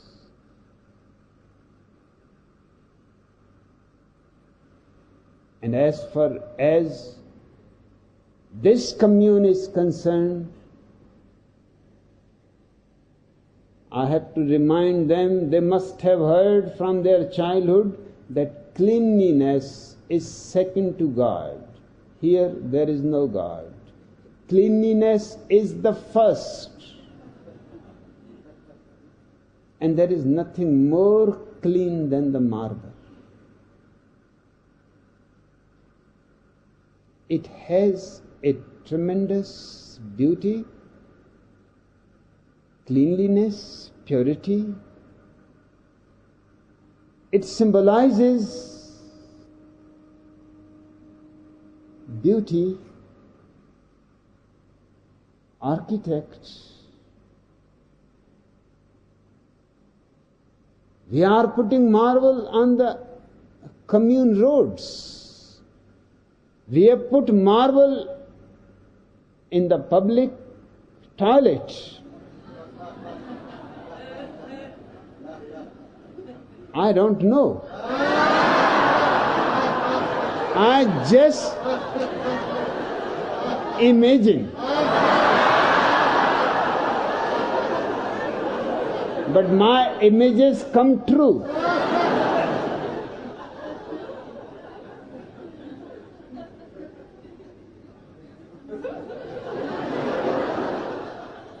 Manisha has asked the question, a visitor here observed that there is an agelessness in the people around you. What is the explanation for this? Manisha, the explanation is very simple. I have never felt my age. I still feel like a child. As I close my eyes, I don't see any difference in my innocence, in my mischievousness. I am the only rascal saint in the whole world. I sometimes wonder whether I am aging or not. My beard has become white. It is not because of my age. It is due to the courtesy of President Ronald Reagan's poison. The poison thallium that he has given to me has one of the symptoms that it turns your hairs white. They would have turned 10 years after. He helped me. He saved 10 years. He has given me a beautiful beard. The whole credit goes to him. When I look into the mirror, into my eyes, I see the same eyes I have always seen from my very childhood. I close my eyes, I look inside, I am the same, just ageless. That's why I go on forgetting how long I have been speaking to you. Last night,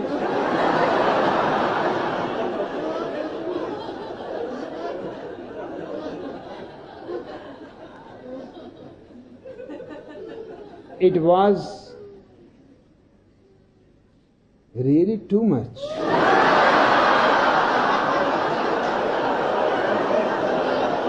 I have a watch, but I don't want to offend you, so I don't look at it.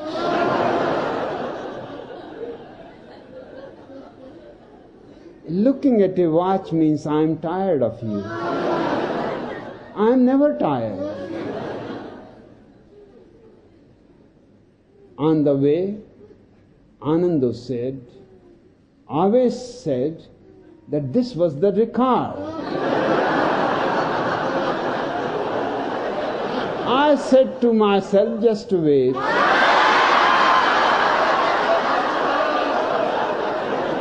Someday it will be the record.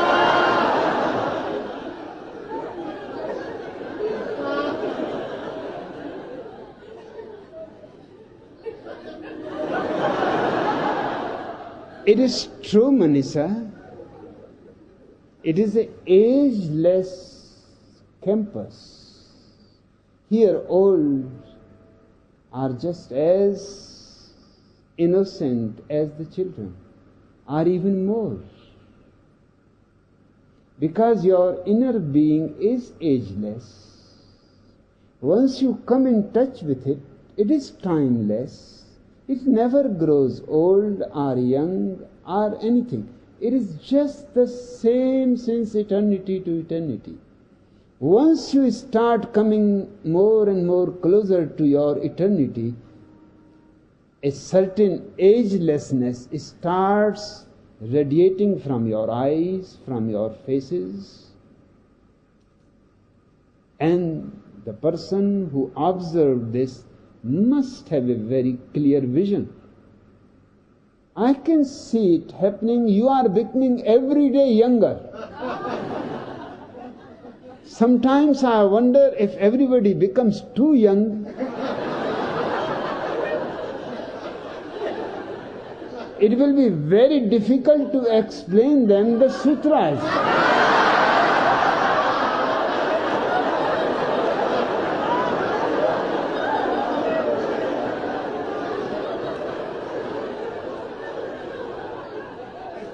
It is time for Gurdiyal.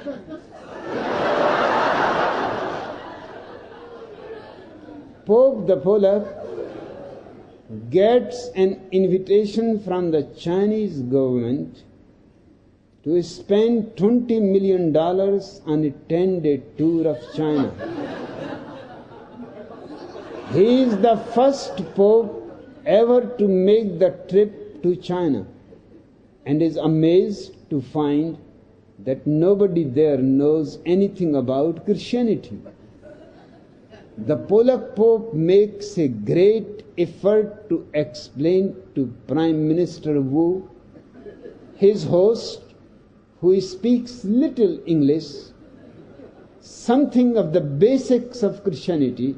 You know, says Pope the Polak, spreading his arms wide and rolling his eyes up. You must have heard about it. Men die on cross. Ah, very good, replies Wu. Yes, me see the movie.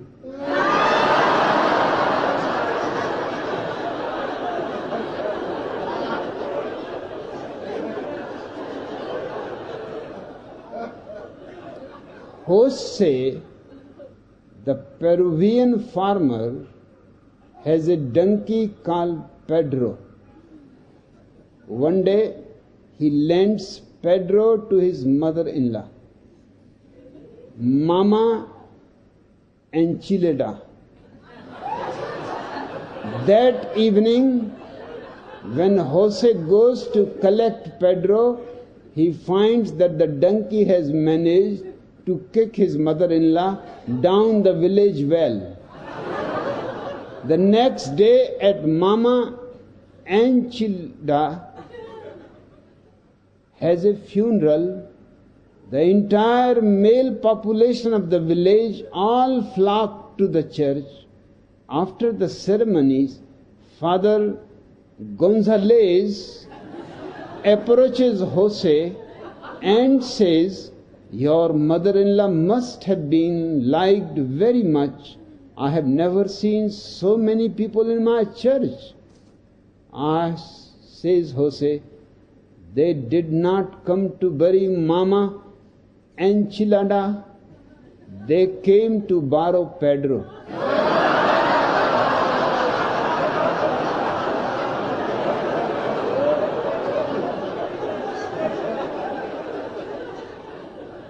Unsuspected by the American public, President George Bush has a grave problem. He has secretly been going to see Dr. Mindbender, the White House psychiatrist, for some intense therapy. One morning, George Bush is lying on the shrink's couch, just babbling away. "I am a nice man, really I am," says George in his best TV voice. I am the ex-director of the CIA. I have a college degree. I am a respectable, quiet family man. I lead an unblemished life. I always contribute to Mother Teresa's charity fund, and I often visit Father Fungus to have a heart-to-heart chat. I have nothing to reproach myself with, yet I keep having this disturbing delusion, this nagging feeling that I am a violent mass murderer.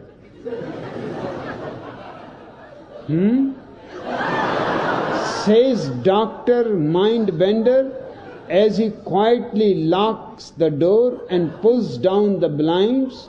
You must not worry, George. This is quite common among many mild-mannered, quiet people like yourself. But before we proceed, would you mind putting down your submachine gun?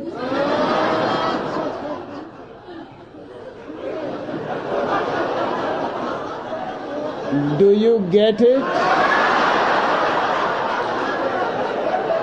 Otherwise, you will get it in the middle of the night. Nivedana.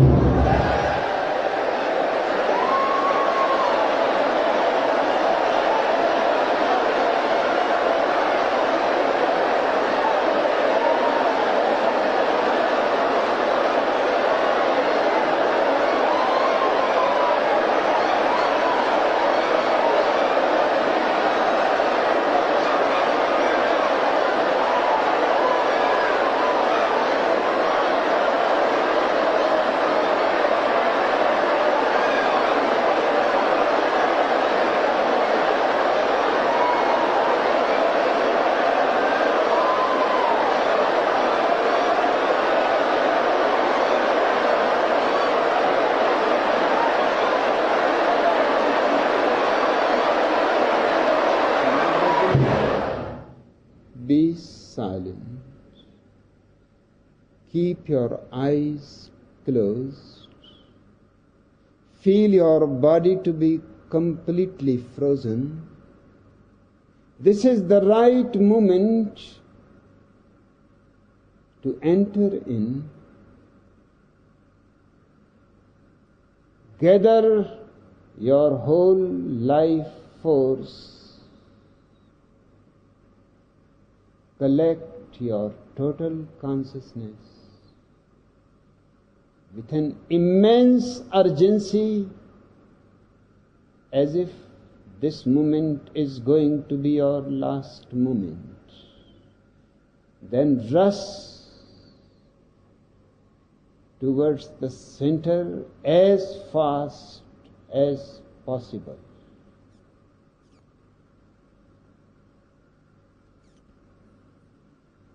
As you go deeper,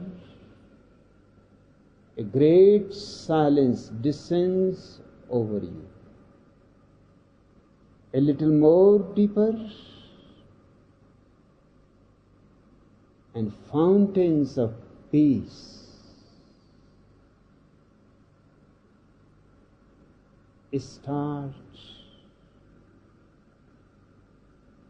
bringing your whole inner space to a coolness you have never known before. Deeper more, and you see for the first time your real nature, the Buddha, the awakened one.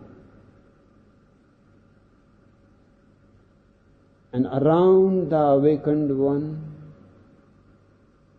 all is ecstasy, all is joy, all is blissfulness.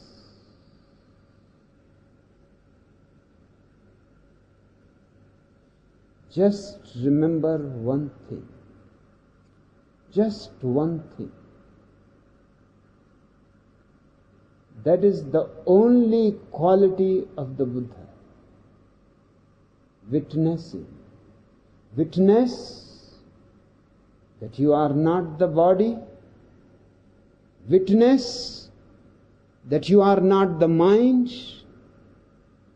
Witness that you are not the other subtle bodies, layer upon layer. You are only a witness, nothing else. The moment you are simply a witness, you are a Buddha. This Buddha has been hiding deep within you for millions of lives. He has to be brought out.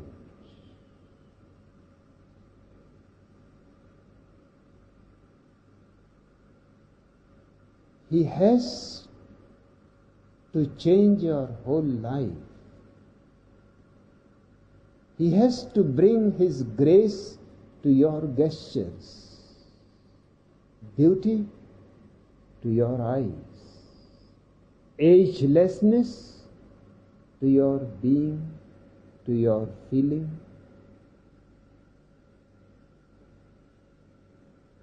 But first make sure that you are simply a witness. To be simply a witness, you are at the highest peak of consciousness.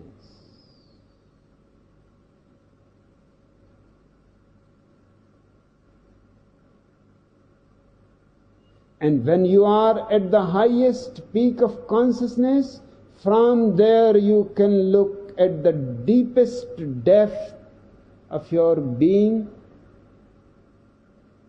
the very abysmal depth. You have become from horizontal into a vertical being. To me, the vertical being is the Superman. The new man which is going to come in the world if the world has to survive.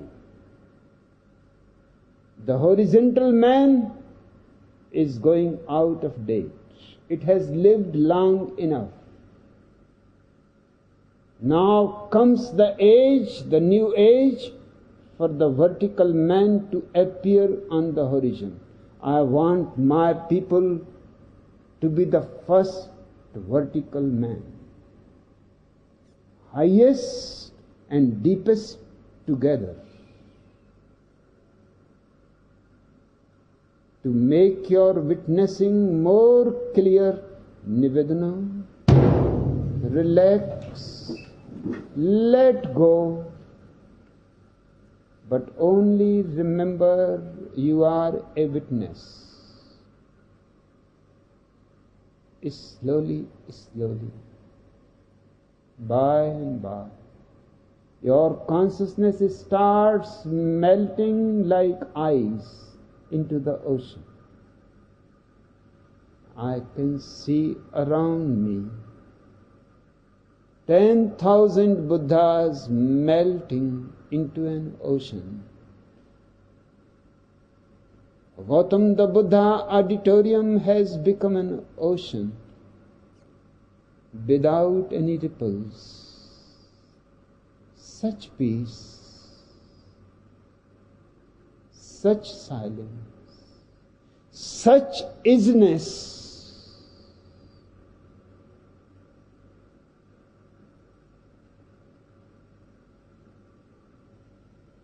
Transforms you.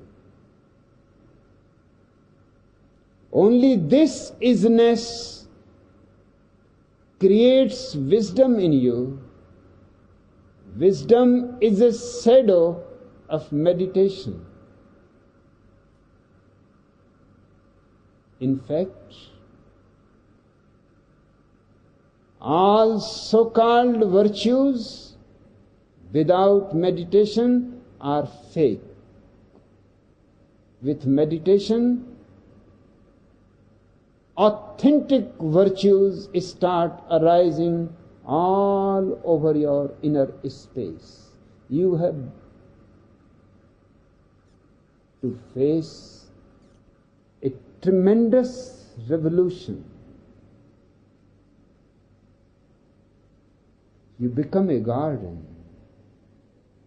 all kinds of flowers,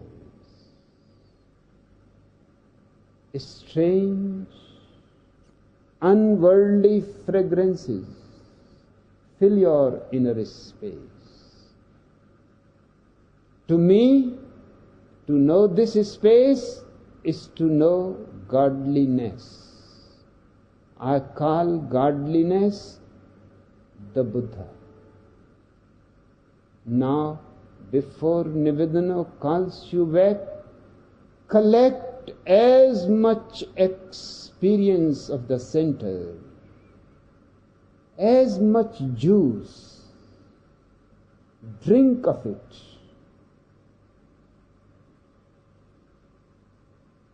Collect all the wild flowers of the beyond. You have to bring them back.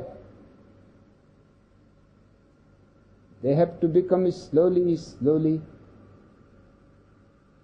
your blood, your bones, your very marrow, and persuade the Buddha.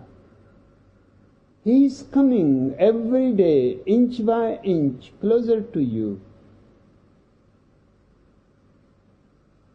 It is your nature. He has to come to the surface, just like a lotus flower comes from the dirty mud, rises above the mud, above the water, and opens its petals to a new sunrise. You are all facing a great dawn very close. You are the most blessed people at this moment on the earth.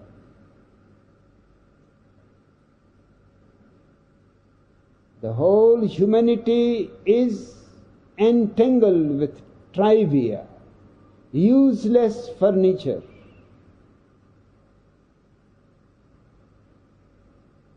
To me, according to my experience, this is the only religiousness there is. Nivedana, come back, but come back with the joy, with the silence, with the serenity. Sit down for a few moments just to recollect the golden path you have traveled, and look just behind you. The Buddha has come closer to you. First, it will be a shadow behind you, and then you will be a shadow behind him. That will be the great blissful day in your life. Yakusan says, "Isness is my business."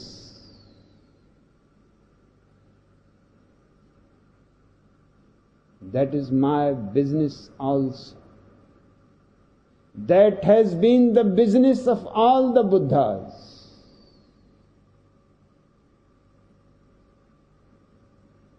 A single business, bringing people to isness, to here and now. And the doors are flung open of all the mysteries and all the miracles of existence.